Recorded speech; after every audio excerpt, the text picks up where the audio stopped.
Mga pagbasa ng mga salita ng makapangyarihang Diyos. Paglalantad sa mga Antikristo.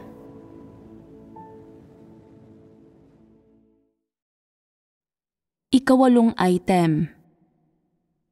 Hinihimok nila ang iba na sa kanila lang magpasakop, hindi sa katotohanan o sa Diyos.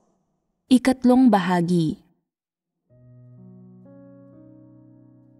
Isang paghihimay kung paano hinihimok ng mga Antikristo ang iba na sa kanila lang magpasakop, hindi sa katotohanan o sa Diyos. Ikaapat, isang paghihimay sa pagpapanggap ng mga Antikristo bilang pagsasakatawan ng katotohanan kapag nagtamo na sila ng kaunting karanasan at kaalaman. Noong nakaraan, nagbahaginan tayo sa ikawalong item ng mga pagpapamalas ng mga Antikristo. Hinimok nila ang iba na sa kanila lang magpasakop, hindi sa katotohanan o sa Diyos. Sa kabuuan, ay nahahati ang ikawalong item sa 4 na sekundaryong paksa. Natapos na nating pagbahaginan ang unang 3 sekundaryong paksa, kaya ano ang pang-4? Ang mga Antikristo ay nagpapanggap bilang pagsasakatawan ng katotohanan kapag nagtamo na sila ng kaunting karanasan at kaalaman at natuto ng ilang aral. Ito ang ika-4 na sekundaryong paksa ng ikawalong item. Siyempre, kinapapalooban din ito ng isang aspekto ng mga pagpapamalas ng paksa ng ikawalong item. Magkakaugnay ang mga ito. Ano ang paksang ito? Na pinasusunod nila ang iba na sa kanila lang magpasakop, hindi sa katotohanan o sa Diyos. Hatiin natin ang sekundaryong paksa na ito at pag-usapan ito ng paunti-unti.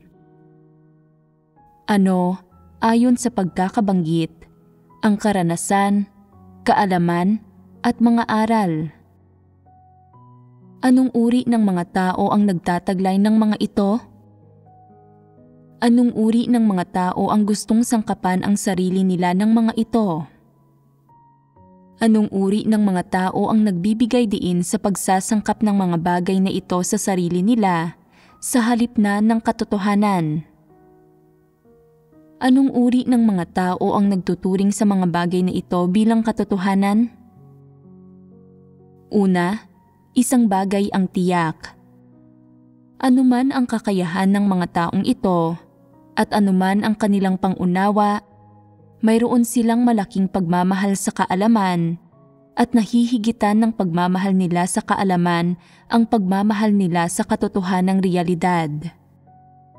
Ang hinahangad nilang layon at direksyon sa pananampalataya nila sa Diyos ay para magdamit ng tinatawag na karanasan at kaalaman. Gusto nilang gamitin ang kaalaman at karanasang ito para ihanda at ayusin ang sarili nila para maging mas mahusay ang panlasa nila, mas mabuti ang estilo, may mas mataas na kalinangan at magawang mas pahalagahan sila at sambahin. Dahil sa kaalaman at karanasang ito, iniisip nilang mas mahalaga, mas kasiya-siya, at mas puno ng pagtitiwala sa sarili ang buhay nila. Sa pananaw nila, nananampalataya sila sa Diyos para sangkapan ang sarili nila ng kaalamang ito at ng mga kasabihan na nauugnay sa teolohiya at sa iba't ibang aspekto ng sentido komon, kaalaman at mga aral. Naniniwala sila na sa pagsasangkap sa sarili nila ng mga bagay na ito, makakaukupa sila ng isang lugar sa sambahayan ng Diyos at sa grupong ito ng mga tao. Sa makatwid, ang iniisip, sinasamba at sinusunod nila sa puso nila araw-araw ay may kaugnayan lahat sa kaalaman, karanasan at iba pa. Tingnan muna natin kung anong mga uri ng kaalaman, karanasan, at mga aral ang mayroon. Gayon din kung alin sa mga uring ito ang matatawag na pagpapanggap na pagsasakatawan ng katotohanan. Una, masasabi ng may katiyakan na ang mga bagay na ito ay walang kinalaman sa katotohanan, hindi naaayon sa katotohanan, at sumasalungat sa katotohanan. Pwedeng maging tama ang mga bagay na ito alinsunod sa mga kuro-kuro ng mga tao, mga bagay na alinsunod sa kanilang mga kuro-kuro ay positibo at maganda at mabuti. Pero sa katunayan, sa paningin ng Diyos, ang mga bagay na ito ay hindi nauugnay sa katotohanan, at ang mga bagay na ito ay pangunahing pinagmumulan pa nga ng pagkondena ng mga tao sa katotohanan, ang ugat at pinagmumulan ng paglaban ng mga tao sa Diyos at ng kanilang mga kuro-kuro tungkol sa Kanya. Karanasan, kaalaman, at mga aral. May pagkakaiba ba sa edad at kasarian ng mga taong nagkakamit ng mga bagay na ito? Malamang na wala. May mga kaloob ang ilang tao. Ano ang mga kaloob? Halimbawa, pagkatapos makinig ng ilang tao sa isang teorya o kasabihan at maunawaan ang mga pinakapunto o pangunahing konsepto ng gayong teorya, masyadong mabilis ang nagiging reaksyon ng isipan nila. Agad nilang nalalaman kung paano ipaliwanag ang gayong teorya o kasabihan at kung paano ito baguhin sa sarili nilang wika na ginagamit nila sa pakikipag-usap sa ibang tao. Pagkatapos makinig sa mga bagay na ito, mabilis nilang naaalala ang mga ito. Nagkukulang sila sa pagiging lubos na mapanuri. Mayroon lamang silang mahusay na memorya na isang uri ng espesyal na kaloob. Mayroon bang sino mang nagtataglay ng kaloob na tulad nito? May mga taong tulad nito na pagkatapos mong magsabi ng isang bagay, kaya agad nilang magamit ang bagay na iyon para maghinuha tungkol sa ibang bagay. Kaya nila, kapag pinakitaan ng impormasyon tungkol sa isang aspekto ng isang paksa, na ilapat ito sa ibang mga bagay. Napakahusay nila sa paggamit ng paksang tinatalakay para isulong ang mga sarili nilang ideya. Napakahusay nila pagdating sa mga lohikal at lingwistikong bagay tulad ng mga panlabas na bagay at teorya. Ibig sabihin, mahusay sila sa paglalaro ng mga laro ng salita at paggamit ng mga teorya para maakit at makumbinsi ang iba. May ilang tao na may ganitong uri ng kaloob. Napakahusay nilang magsalita na may napakaliksing pag-iisip at mga reaksyon. Sa pagkarinig ng isang aspekto ng katotohanan, gamit ang kanilang kaunting katusuhan at mga kaloob, nauunawaan nila ang aspektong ito ng katotohanan bilang isang uri ng kaalaman at pagkatuto, at pagkatapos ay ginagamit ang ganitong uri ng pagkatuto para magbahaginan sa iba at gawin ang tinatawag na gawain ng pagdidilig at pagpapastol. Ano ang epekto nito sa mga tao? Mayroon bang anumang mabuting resulta? Wala. Walang mabuting resulta. Bakit ganito? Hindi ito praktikal at walang landas ang mga tao para magsagawa kapag naririnig nila ito. Matapos pakinggan ang sinabi ng mga taong ito, iniisip ng iba na tama ang lahat ng sinabi nila, na walang maling salita at walang salitang sumasalungat sa mga prinsipyo. Lahat ito ay tama. Pero Kapag isinasagawa ang mga ito, pakiramdam nila ay hungkag ang mga salitang ito na walang layon o direksyon kapag nagsasagawa at na ang mga salitang ito ay hindi maaaring gamitin bilang mga prinsipyo ng pagsasagawa. Kaya, ano ang mga salitang ito? Ang mga ito ay isang uri ng doktrina, isang uri ng kaalaman. Ang gayong mga pagpapamalas ng mga Antikristo ay napakaliwanag at kitang-kita. Itinuturing nila ang katotohanan bilang kaalaman, bilang isang bagay na akademiko, bilang teorya. Habang hindi lubos na nauunawaan ang mga bagay, palagi nilang hinihingi na gawin ito o iyon ng iba. Kapag hindi nauunawaan ng iba at hinihingi sa kanila na magpaliwanag ng detalyado, hindi makapagpaliwanag ng malinaw ang mga Antikristo at sa halip ay tumutugon sa isang pagpapabulaan. Hindi mo minamahal ang katotohanan. Kung mahal mo ang katotohanan, mauunawaan mo ang sinasabi ko at magkakaroon ka ng landas para magsagawa. Pagkarinig nito, iniisip ng ilang naguguluhan at nagkukulang sa pagkilatis na, tama iyan. Kung talagang mahal ko ang katotohanan, mauunawaan ko ang kanilang mga salita.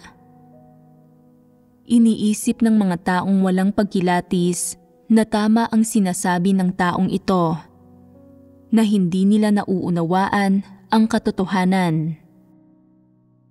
Inilalagay nila ang responsibilidad sa sarili nila at sa ganoon ay naililihis ng mga Antikristo na mawala sa tamang landas. Pag-usapan natin ngayon ang tungkol sa karanasan. Ang karanasan ay isang pamamaraan na nabuod sa loob ng mahabang panahon ng pagdaan sa mga bagay-bagay. May karanasan ba ang mga taong gumawa ng 2 araw? Wala silang karanasan. Kung ganoon, ay tiyak na may karanasan ang mga gumawa ng 10 o 20 taon. Pakiramdam ng ilang tao na may karanasan sila mula sa paggawa sa loob ng maraming taon, na pagdating sa kung ano ang dapat nilang gawin kapag may mga bagay na dumating sa kanila, kung paano haharapin ang ilang uri ng tao, at kung anong mga uri ng doktrina ang dapat nilang sabihin sa kung aling mga uri ng tao. Alam nila itong lahat. Bilang resulta, kapag isang araw ay may nangyaring bagong bagay na hindi nila alam, binubuklat nila ang mga tala ng kanilang nakalipas na 20 taon ng paggawa. Pinag-iisipan ang mga ito at pagkatapos ay walang patumanggang inilalapat ang mga nakaraang kasabihan at pagsasagawang ito. Kapag kumikilos sila ng ganito, iniisip pa rin niyong mga hindi nakauunawa sa katotohanan na ang ginagawa nila ay naaayon sa katotohanan, habang ang mga nakauunawa sa katotohanan ay tumitingin at nagsasabi, ang taong ito ay pikit matang kumikilos. Wala siyang mga prinsipyo sa kanyang gawain. Lubos siyang umaasa sa karanasan at hindi nauunawaan ang layunin ng Diyos, ni hindi niya nauunawaan kung paano kumilos sa paraang pinangangalagaan ang mga interes ng sambahayan ng Diyos at umaayon sa mga prinsipyo ng sambahayan ng Diyos sa kung paano tratuhin ang mga tao. Pikit mata niyang inilalapat ang mga regulasyon. May problema rito. Kung ang karaniwang tao ay gumawa lamang sa maikling panahon, maaaring wala siyang puhunan para sabihin, mayroon akong karanasan, hindi ako natatakot. Gumawa ako sa napakaraming taon. Anong uri ng tao ang hindi ko nakita? At ano ang mga bagay na hindi ko naharap? Pero nangangahas ang mga taong ito na sabihin ito. Kahit pa naharap mo na ang maraming bagay at higit sa ilang iba't ibang uri ng tao, magagarantiyahan mo bang kumikilos ka alinsunod sa mga katotohanang prinsipyo sa pagharap sa bawat usapin at kapag hinaharap ang bawat tao? Sa aktwalidad, hindi ito isang bagay na mangangahas kang garantiyahan. Pero para sa mga nagtuturing sa karanasan at nakagawian bilang katotohanan, kung may tumututol sa kanila, sasabihin nila, "Napakaraming taon na akong gumagawa. Mas marami na akong natawid na tulay kaysa sa mga natahak mong landas.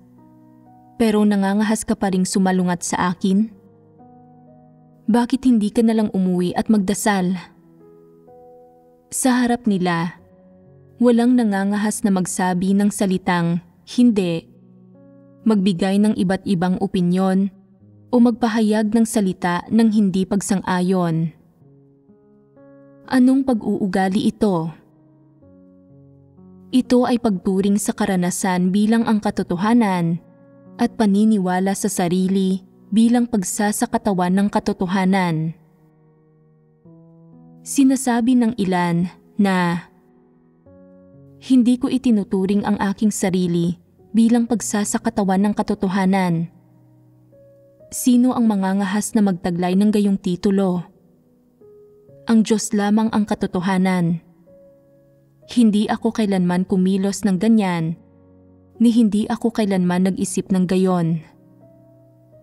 Sa subhetibong pananaw, hindi ka nag-iisip sa ganoong paraan, ni hindi mo binabalak na kumilos ng ganoon.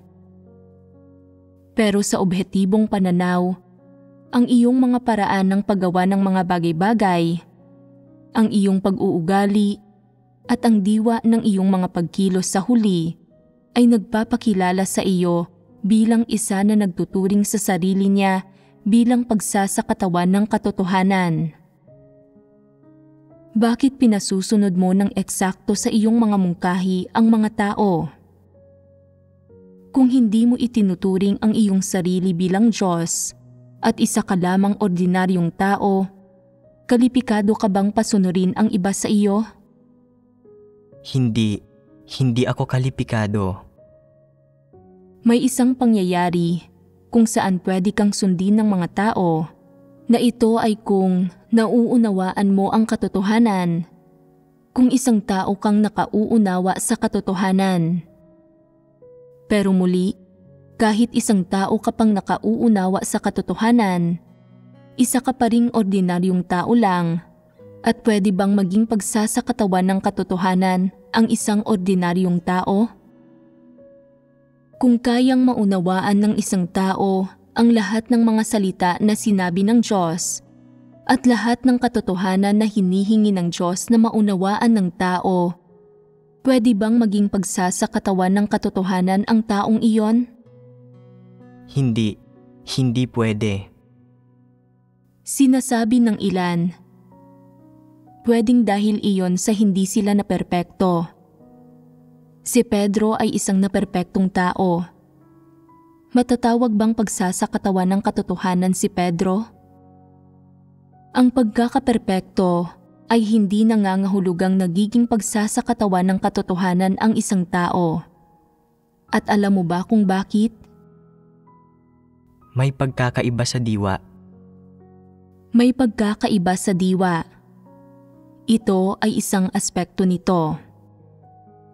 Kung pwede mang maging pagsasakatawan ng katotohanan ang tao, ito ay isang bagay na dapat nating talakayin. Bakit sinasabi na hindi pwedeng maging pagsasakatawan ng katotohanan ang tao? Ang pagsasakatawan ng katotohanan ba ay simpleng usapin lang ng diwa? Sinasabi ng ilang tao na ang tao ay isinilang bilang isang nilikha at ang isa sa langit ay likas na ang lumikha. Hindi natin kailangang pagtalunan ang bagay na ito. Ang Diyos ay palaging magiging pagsasakatawan ng katotohanan. Kung ganoon, ito ba ay dahil sa nauunawaan ni Kristo ang katotohanan at tinataglay ang katotohanan na siya ang pagsasakatawan ng katotohanan? Kung nakamit na natin ang lahat ng katotohanan mula sa Diyos, matatawag din ba tayong pagsasakatawan ng katotohanan? Sinasabi ng iba, hindi pwede. Akala ko noon na kapag mas naunawaan ng mga tao ang mga katotohanan, ay pwede silang maging Kristo at maging Diyos. Alam ko na ngayon na hindi mapapalitan at hindi mababago ang diwang ito. Umabot na sa puntong ito ang kanilang pagkaunawa. Kaya, may kakayahan ka bang higit pang maunawaan ang bagay na ito? Dapat mong maunawaan ang bagay na ito sa sandaling matapos akong makipagbahaginan sa inyo. Kapag pinag-uusapan natin ang pagsasakatawan ng katotohanan, ano nga ba itong pagsasakatawan? Medyo abstrakto ang terminong ito, kaya ilagay natin ito sa pinakasimpleng termino. Ang Diyos mismo ang katotohanan at tinataglay niya ang lahat ng mga katotohanan. Ang Diyos ang pinagmumulan ng katotohanan. Bawat positibong bagay at bawat katotohanan ay nagmumula sa Diyos. Maaari siyang humatol sa kawastuhan at kamalian ng lahat ng bagay at lahat ng kaganapan. Maaari siyang humatol sa mga bagay na nangyari, mga bagay na nangyayari ngayon, at mga bagay sa hinaharap na hindi pa alam ng tao. Ang Diyos ang tanging hukom na maaaring humatol sa kawastuhan at kamalian ng lahat ng bagay, at ang ibig sabihin niyan ay Diyos lamang ang maaaring humatol sa kawastuhan at kamalian ng lahat ng bagay. Alam niya ang pamantayan para sa lahat ng bagay. Kaya niyang ipahayag ang mga katotohanan sa anumang oras at lugar. Ang Diyos ang pagsasakatawan ng katotohanan na nangangahulugang siya mismo ay nagtataglay ng diwa ng katotohanan. Kahit pa nauunawaan ng tao ang maraming katotohanan at ginagawa siyang perpekto ng Diyos, magkakaroon ba siya kung gayon ng kinalaman sa pagsasakatawan ng katotohanan? Hindi. Tiyak ito. Kapag ginagawang perpekto ang tao, kaugnay ng kasalukuyang gawain ng Diyos at ng iba't ibang pamantayang hinihingi ng Diyos sa tao, magkakaroon siya ng tumpak na paghuhusga at mga pamamaraan ng pagsasagawa at ganap niyang mauunawaan ang layunin ng Diyos. Matutukoy niya ang pagkakaiba sa pagitan ng kung ano ang galing sa Diyos at kung ano ang galing sa tao, at ng kung ano ang tama at ano ang mali. Subalit may ilang bagay na nananatiling hindi maabot at hindi malinaw sa tao, mga bagay na malalaman lamang niya matapos sabihin ng Diyos sa kanya. Maaari bang malaman o mahulaan ng tao ang mga bagay na hindi pa nalalaman? Mga bagay na hindi pa nasasabi ng Diyos sa kanya? Talagang hindi. Bukod pa riyan, kahit natamo ng tao ang katotohanan mula sa Diyos at nagtaglay ng katotohanang realidad at nalaman ang diwa ng maraming katotohanan at nagkaroon ng kakayahang matukoy ang tama sa mali, magkakaroon ba siya ng kakayahang kontrolin at pamahalaan ang lahat ng bagay? Hindi siya magkakaroon ng ganitong kakayahan. Iyan ang kaibahan sa pagitan ng Diyos at ng tao. Matatamo lamang ng mga nilikha ang katotohanan mula sa pinagmumulan ng katotohanan. Matatamo ba nila ang katotohanan mula sa tao? Ang tao ba ang katotohanan? Makapagbibigay ba ang tao ng katotohanan? Hindi niya kaya at naroon ang kaibahan. Maaari ka lamang tumanggap ng katotohanan, hindi magbigay nito. Matatawag ka bang isang taong nagtataglay ng katotohanan? Matatawag ka bang pagsasakatawan ng katotohanan? Talagang hindi. Ano ba talaga ang diwa ng pagsasakatawan ng katotohanan? Ito ang pinagmumulan na nagtutustos ng katotohanan, ang pinagmumula ng pamamahala at pamumuno sa lahat ng bagay, at ito rin ang tanging kriteryo at pamantayan kung saan hinahatulan ang lahat ng bagay at pangyayari. Ito ang pagsasakatawan ng katotohanan. Madalas tinatanggihang tanggapin ng mga Antikristo ang puntong ito. Naniniwala sila na ang kaalaman ay lakas, na ang karanasan ay isang sandata na naisasangkap ng mga tao sa kanilang sarili para maging makapangyarihan, at na kapag may karanasan, kaalaman at mga aral ang mga tao, makukontrol nila ang lahat. Makukontrol nila ang mga kapalaran ng mga tao. Makukontrol at maiimpluwensyahan ang mga kaisipan ng mga tao at maiimpluwensyahan maging ang pag-uugali ng mga tao. O, iisipin ng ilang tao na ang mga bagay na ito ay makapagtuturo sa mga tao, makapagpapabago ng isipan ng mga tao, at makapagpapabago sa mga disposisyon ng mga tao. Anong uri ng mga kaisipan ang mga ito? Ito ang mga kaisipan ng mga Antikristo. Bakit maaaring panghawakan ng Diyos ang kataas-taasang kapangyarihan sa kapalaran ng sangkatauhan? Ang Diyos ang realidad ng lahat ng positibong bagay, at ang kanyang mga salita ay ang realidad ng lahat ng positibong bagay. Ano ang diwa ng Diyos? Ang diwa niya ay ang katotohanan, at iyon ang dahilan kung bakit nagagawa niya na panghawakan ang kataas-taasang kapangyarihan sa kapalaran ng sangkatauhan. Hindi nakikita o nakikilala ng mga Antikristo ang puntong ito, lalo pa ang tanggapin ito. Itinuturing nilang katotohanan ang mga bagay na nagmumula sa mga tao, mula sa kaalaman at mula sa lipunan, at na pinahahalagahan ng masamang sangkatauhan, at sinusubukan nilang gamitin ang mga bagay na ito para ilihis ang mga tao, kontrolin ang mga tao, at magkamit ng lugar sa iglesia at sa hinirang ng mga tao ng Diyos. Ano ang layunin ng panlilihis nila sa mga tao? Ano ang layunin nila sa pag-aaral at pagsasangkap ng mga bagay na ito sa sarili nila? Ito ay para pasunurin ang mga tao sa kanila at gawing makinig sa mga salita nila. Ano ang layunin nila sa pag-uudyok sa mga tao na makinig sa mga salita nila? Para kontrolin sila. Tama iyan. Ang layunin nila ay kontrolin sila.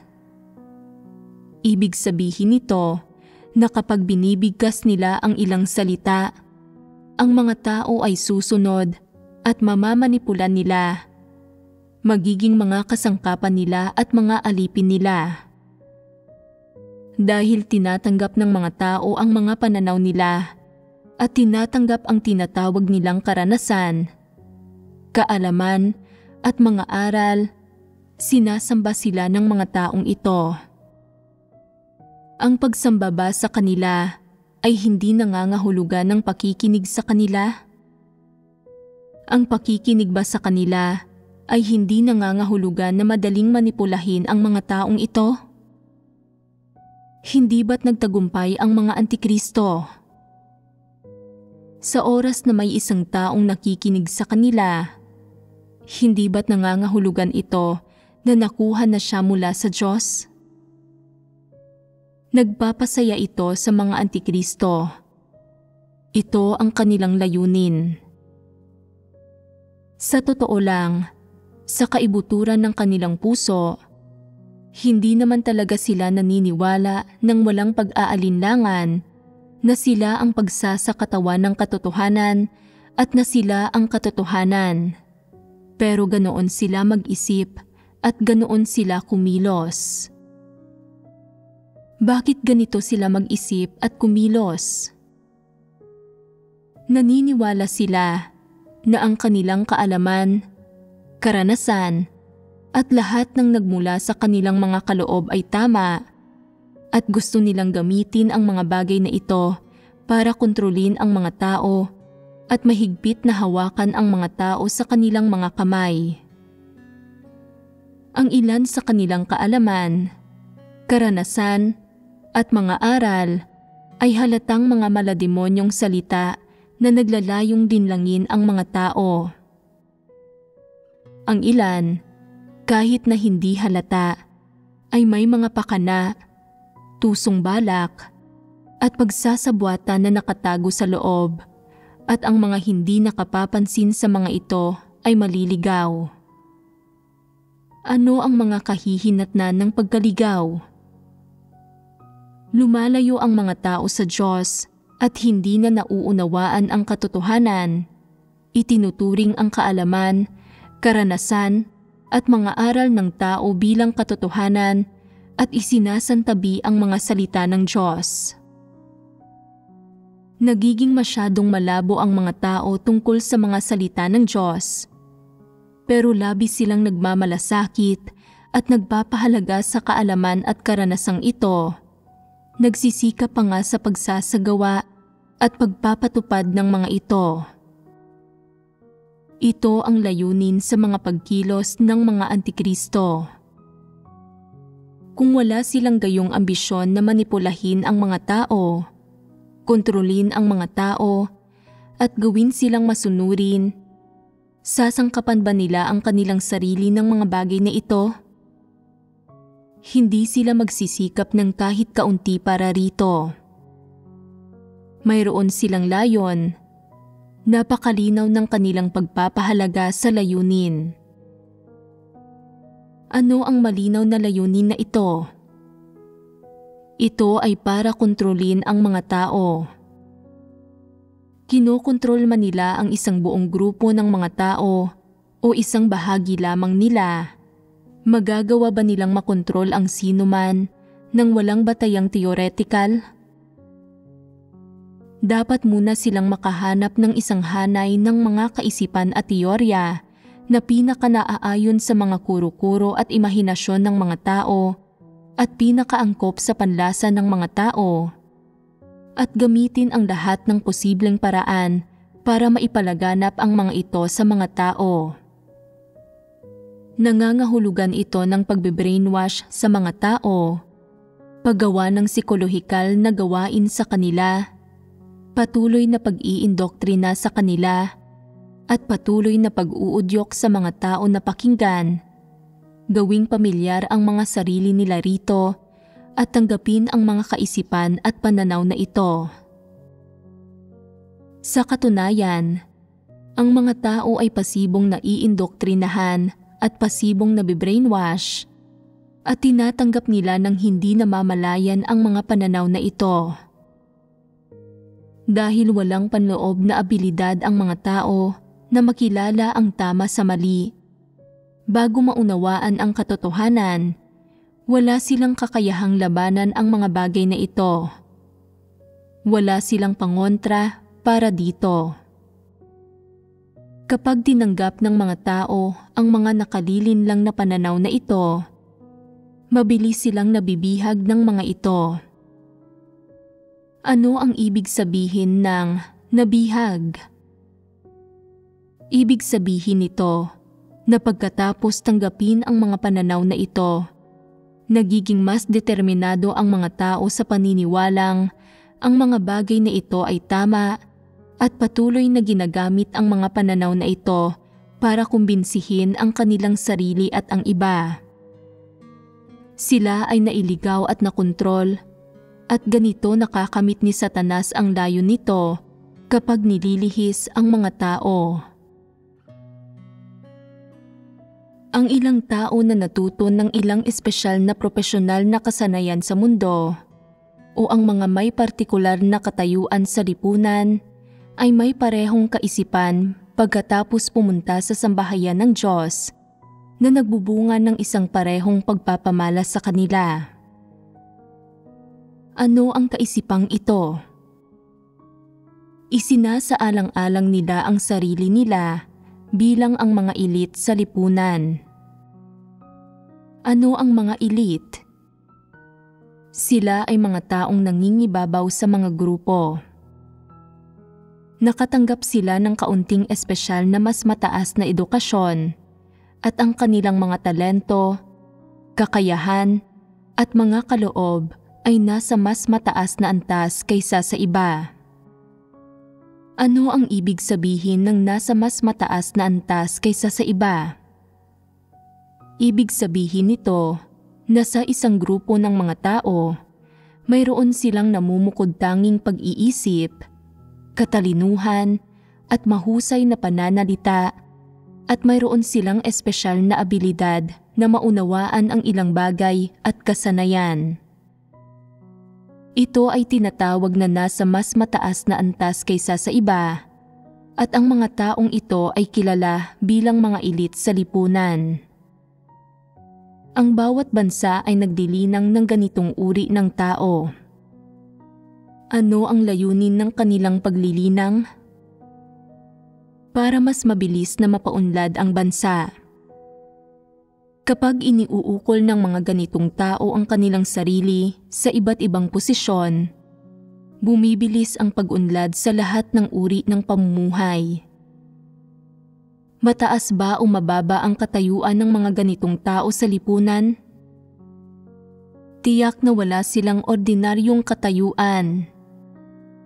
Mayroon silang ilang espesyal na talento, natutunan ang ilang espesyal na kaalaman at nakatanggap ng ilang espesyal na edukasyon. Ang kanilang kakayahan, talento at natutunang kaalaman ay mas mataas kaysa sa mga ordinaryong tao. Kung ang mga taong ito ay pumupunta sa iglesia, ano ang kanilang mentalidad? Ano ang una nilang kaisipan? Una, iniisip nila na mas malakas pa rin ang isang nanghihinang oso kaysa sa isang usa. Kahit na pagkatapos manampalataya sa Diyos, hindi ko hinahangad ang mundo o tinatangkilik ang kabantugan doon dahil sa espesyal na edukasyon na aking natanggap, pati na rin ang kaalaman na aking natutunan at ang mga talento na mayroon ako. Dapat akong maging leader sa inyo. Sa sambahayan ng Diyos, dapat akong maging sandigan at haligi. Ako dapat ang namumuno at gumagabay. Hindi ba't ganito sila mag-isip? Ano ang batayan ng pag-iisip na ito? Kung sila ay isang hamak na magsasaka, mangangahas ba silang mag-isip ng ganito? Hindi sila mangangahas. Bakit hindi? Wala silang puhunan para mag-isip ng ganito. Kaya, anong uri ng mga tao ang makapag-iisip ng ganito? Lahat sila ay mga taong may partikular na kaalaman, talento, kaloob, at tinatawag na kakayahan. Pagdating nila sa sambahayan ng Diyos, iniisip nilang, hindi ko na hinahangad ang mundo. Masyadong masama ang mundo, kaya pupunta ako sa sambahayan ng Diyos at sa halip ay doon ako maghahangad. Sa sambahayan ng Diyos, kahit papaano ay makakamit ko ang posisyon ng isang leader o isang manggagawa. Nagkikimkim ba sila ng mga mabuting layunin? Hindi. Bakit hindi sila nagkikimkim ng mga mabuting layunin? Ang mga bagay na natutunan na nila at ang katayuan nila sa lipunan ay lubhang nakakapinsala sa kanila. Kung hindi nila hahangarin ang katotohanan, hindi sila kailanman bababa mula sa ganoong posisyon sa kanilang buhay. Palagi nilang mararamdaman na sila ay nasa itaas sa mga ulap, pero sa katunayan, sa pananaw ng Diyos, hindi sila naiiba sa anumang ordinaryong nilalang. Palagi nilang ilalagay ang sarili nila sa itaas sa mga ulap. Hindi ba't mapanganib ito? Kung bumagsak sila, babagsak sila ng matindi at maaaring manganib ang kanilang buhay. Bakit pakiramdam ng gayong mga tao na dapat silang magkaroon ng mataas na katayuan, dapat sambahin, dapat may maraming tao na umaaligid sa kanila, dapat konsultahin sa lahat ng bagay at pakinggan ang kanilang mga opinyon, at dapat isipin at unahin sa lahat ng bagay? Bakit iniisip nila ang napakaraming dapat? Dahil masyado nilang pinahahalagahan ang kanilang katayuan sa lipunan, kaalaman, at ang mga espesyal na bagay na kanilang natutunan. Iniisip nilang, gaano man karami o gaano kataas ang katotohanang sinasabi, mahalaga pa rin ang mga bagay kong ito. Mas mahalaga ang mga ito kaysa sa katotohanan at hindi mapapalitan ng katotohanan. Sa lipunan, ako ang amo ng isang kumpanya. Pinangangasiwaan ko ang libu-libong tao. Sa kumpas ng aking mga kamay, ang lahat ay dapat makinig sa akin. May gayon akong malaking kapangyarihan. Kaya isipin mo na lang kung anong posisyon at katayuan ang pinanghahawakan ko. Sa maliliit na taong ito sa sambahayan ng Diyos, ilan ang mas mataas kaysa sa akin? Kapag tumitingin ako sa paligid, wala akong nakikitang mga espesyal na tao. Kung pangangasiwaan ko sila, hindi ito magiging problema. Hindi ito magiging malaking bagay. Ipagpalagay na sasabihin mo sa kanilang, sige, mabuti na mayroon ka ng ambisyong ito. Tutuparin ko ang iyong pagnanais. Irerekomenda kita bilang leader ng iglesia. Dalhin mo ang mga taong ito sa harap ng Diyos para malaman nila kung paano basahin ang mga salita ng Diyos at isagawa ang katotohanan, at itaguyod mo ang mahihina, ang negatibo, at iyong mga hindi gumaganap ng kanilang tungkulin. Sasabihin nilang, madali lang iyan.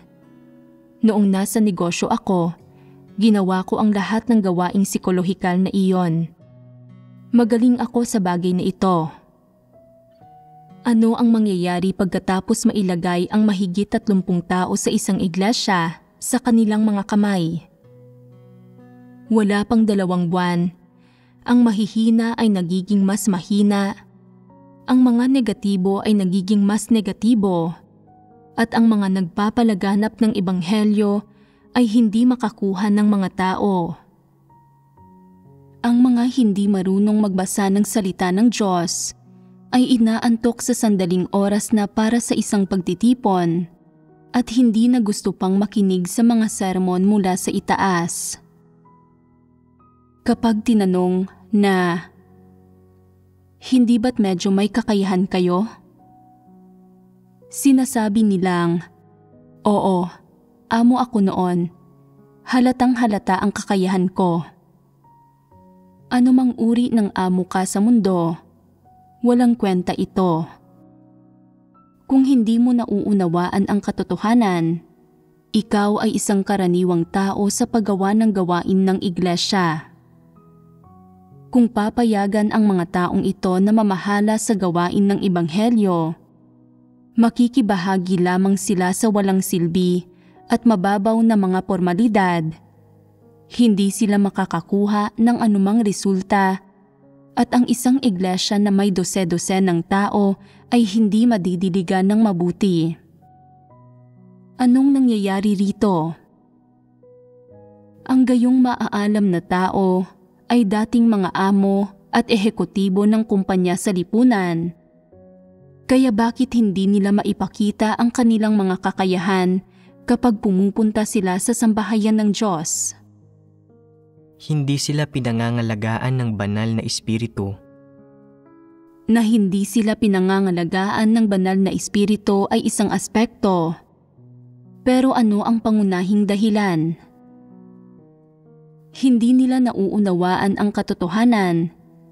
Kaya pagdating sa mga kalagayan ng mga tao, tiwaling disposisyon ng mga tao, mga hinihingi ng Diyos para sa tao, mga salita ng Diyos na naglalantad sa tao at sa paraan ng pagsasalita ng Diyos, wala silang espiritual na pangunawa at hindi nila nauunawaan kung ano ang nangyayari sa mga bagay na ito. At kumikilos lamang sila ng pikit mata at sa mababaw na paraan. Iniisip nila na ang gawain ng iglesia ay tulad ng pagpapatakbo ng negosyo sa mundo. At na hanggat nagdudulot sila ng inspirasyon sa isipan ng mga tao at pinupukaw ang kanilang sigasig, nakagawa sila ng isang mahusay na trabaho. Iniisip nila, sa isang banda, na dapat silang gumawa ng psikolohikal na gawain at sa isa pa, na gamitin ng maayos ang kanilang mga itinatag na paraan ng pakikitungo sa mga bagay sa mundo. Sinusubukang suhulan ang nasa itaas nila at bilhin ang mga nasa ibaba nila. Naniniwala sila na hanggat tinitiyak mo na makakakuha ng pera ang mga tao, makikinig at susunod sila sa iyo. Sa tingin nila ay ganoon lang iyon kasimple. Hindi nasasangkot ang katotohanan sa mga panlabas na bagay. Sa pananampalataya sa Diyos, lahat ng ginagawa ng isang tao ay kinasasangkutan ng katotohanan at mga pagbabago sa disposisyon. Gagana ba ang paggamit ng mga parehong pamamaraan tulad ng ginawa nila sa mundo? Hindi ito gagana.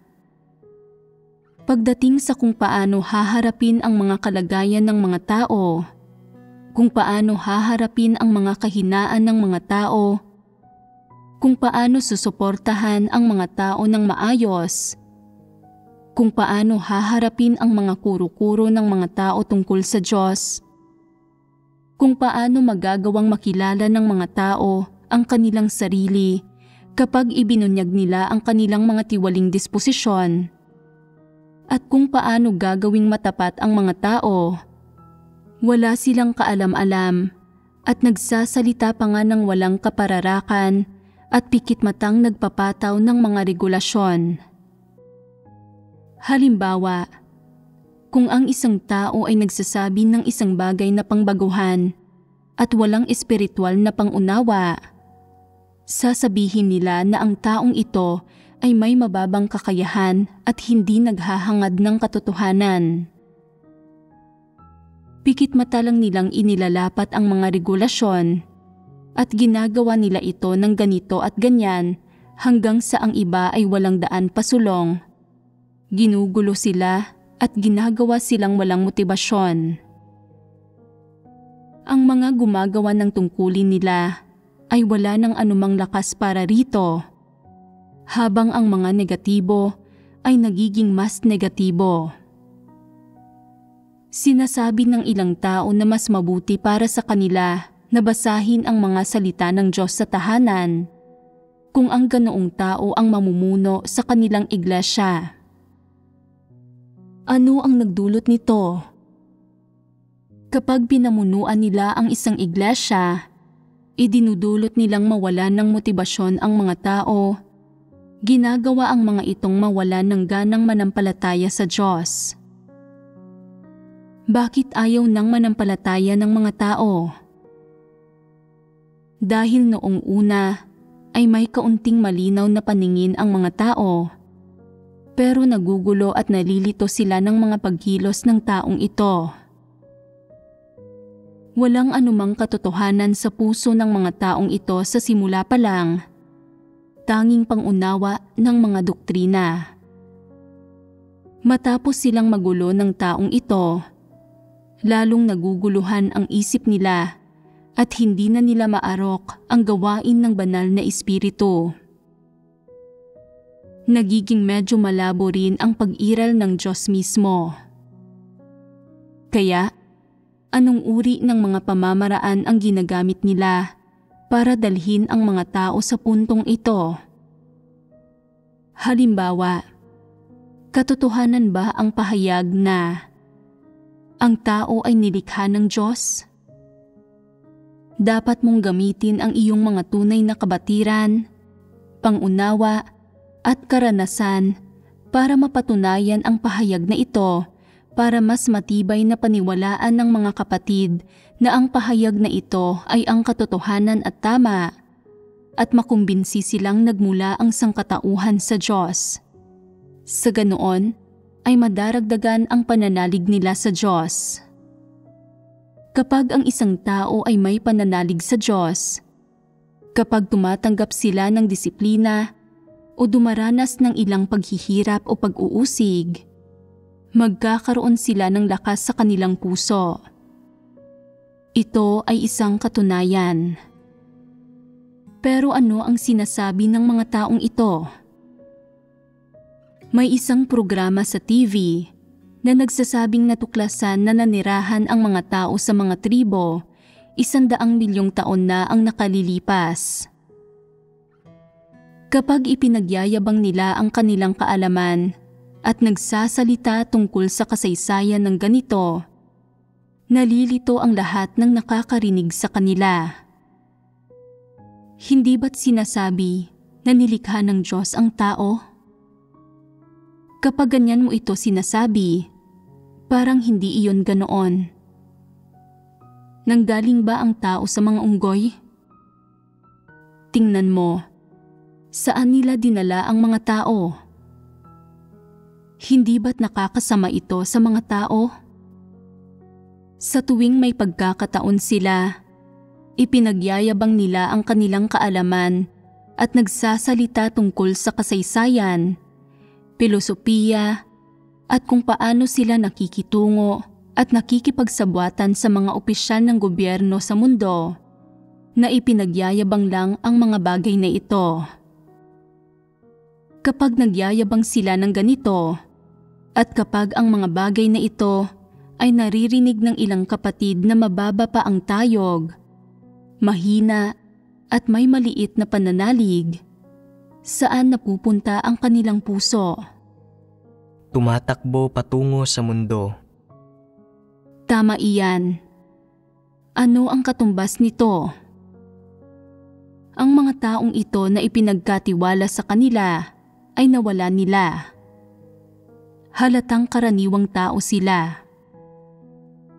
Hindi lamang sa hindi nila nauunawaan ang mga bagay sa buhay pagpasok, hindi rin nila nauunawaan kung ano ang kanilang trabaho, lalong hindi ang mga espiritual na bagay sa buhay o mga pagbabago sa disposisyon.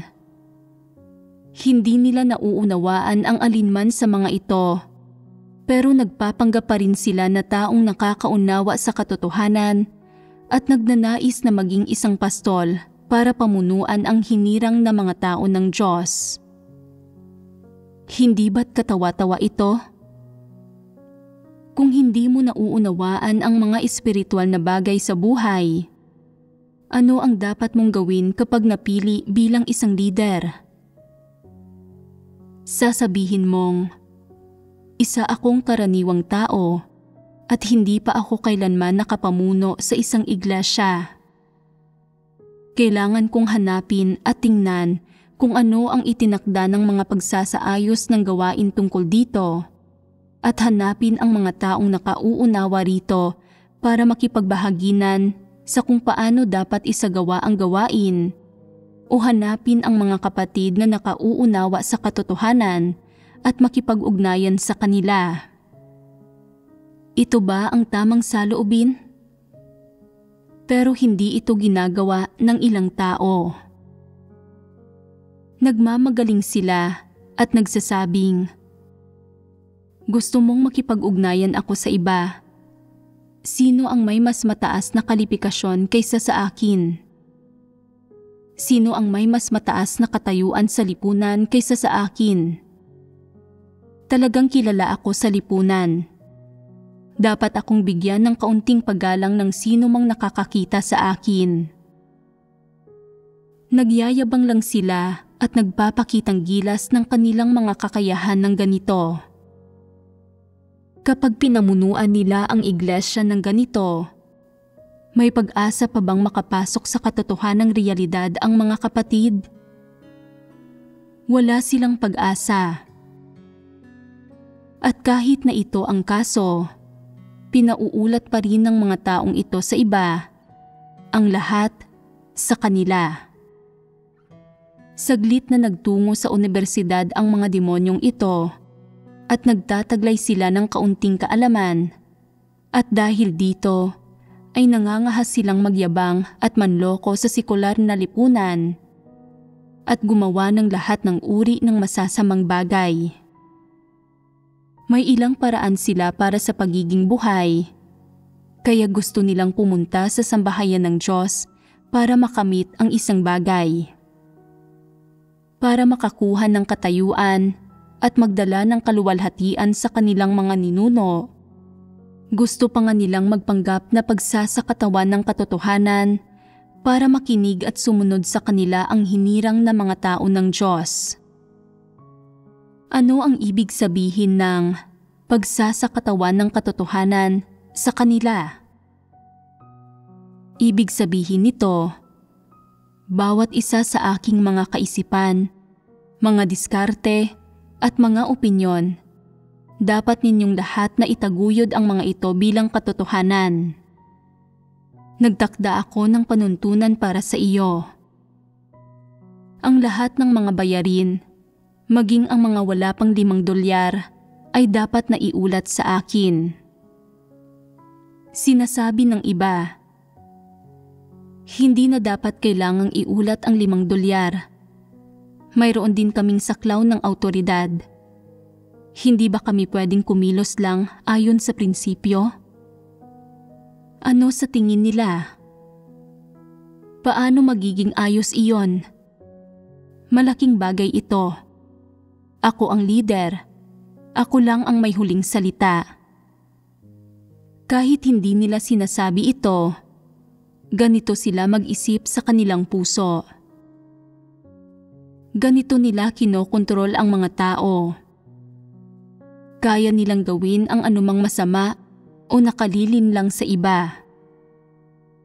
Kapag nililin lang at sinasaktan nila ang iba, hindi sila kumukurap, hindi bumibilis ang tibok ng kanilang puso, at hindi talaga sila nababalisa. Kapag binigyan ng posisyon sa sambahayan ng Diyos, nangangahas silang tanggapin ito. Kapag nakuha na nila ito, ayaw na nilang bumaba sa pwesto at gustong magpanggap na pagsasakatawan ng katotohanan para pasunurin ang iba. Umiiral ba ang gayong mga tao?